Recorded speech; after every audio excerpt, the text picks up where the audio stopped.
আগামী 21শে মে রামগঞ্জ উপজেলা পরিষদ নির্বাচন যতই ঘনিয়ে আসছে, প্রার্থী ও নেতাকর্মী এবং সমর্থকরা উত্তাপ চড়াচ্ছে। উপজেলা পরিষদ নির্বাচনে চেয়ারম্যান পদে দেলোয়ার হোসেন দিলু মোটরসাইকেল, ইমতিয়াজ আরাফাত আনারস, মোশাররফ হোসেন মশু গোড়া, ফয়েজ আহমেদ বাবুল দোয়ায়েত কলম প্রতীক নিয়ে ভোট করেছেন।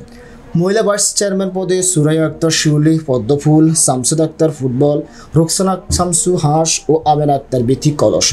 পুরুষ ভাইস চেয়ারম্যান পদে মোস্তাফিজুর রহমান শশমা, কামরুল ইসলাম বিএসসি পানির কল, সোহেল রানা তালা প্রতীক নিয়ে ভোট করছেন।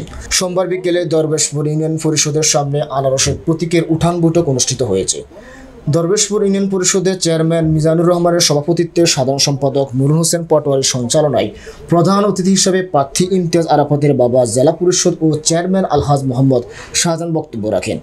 বিশেষ অতিথি হিসেবে বক্তব্য রাখেন প্রার্থী ইমতিয়াজ আরাফাত।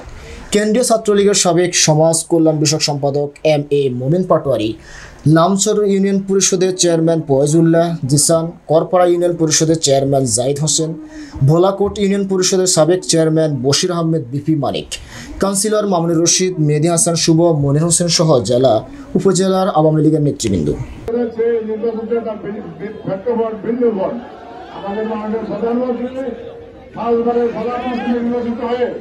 আমাদের এমপি মন্ত্রী জেলা পরিষদ ইউনিয়ন পরিষদের সকলকে ডেকে গণভবনে একত্রিত করে দিয়েছেন।